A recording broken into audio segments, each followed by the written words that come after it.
He arrived, a peasant, smelling of the earth and something else, something unwashed. We heard the whispers first, of course. Astayets, a holy man from Siberia. The Empress, they said, believed he could help the Tsarevich. That was the beginning. Everything else flowed from that one desperate hope. I saw him in the corridors, a hulking shadow. He'd nod, sometimes, a strange, knowing look in his eyes. He wasn't like us. He didn't bow, didn't scrape.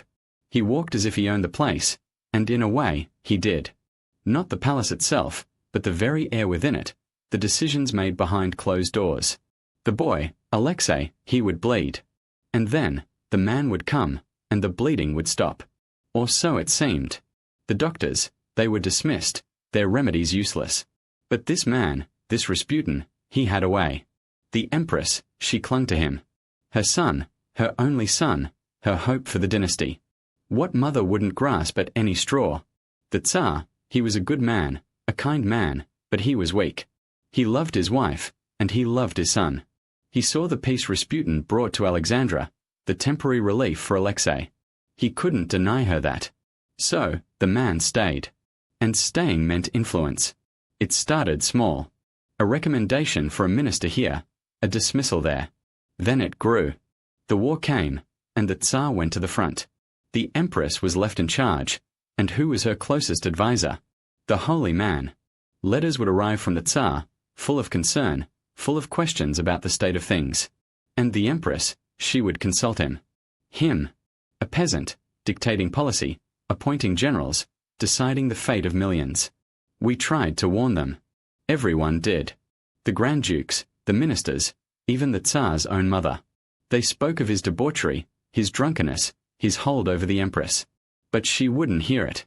She saw only the miracle worker, the one who kept her son alive, the one who spoke of God's will. She believed he was Russia's salvation.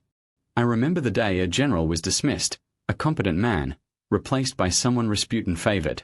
The news spread like wildfire.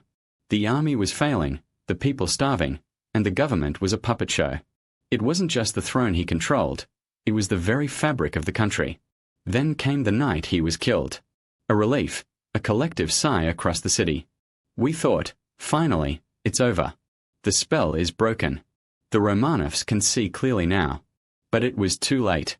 The damage was done. The trust was gone.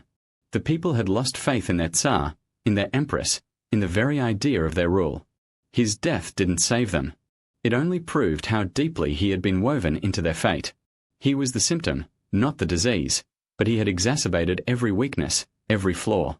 He had shown the world how vulnerable the throne truly was, how easily it could be swayed by a single, desperate belief. The arguments were closed the moment the first drop of Alexei's blood was stanched by the holy man's touch. The end was inevitable, a slow, agonizing unraveling that began with a mother's love and a charlatan's power.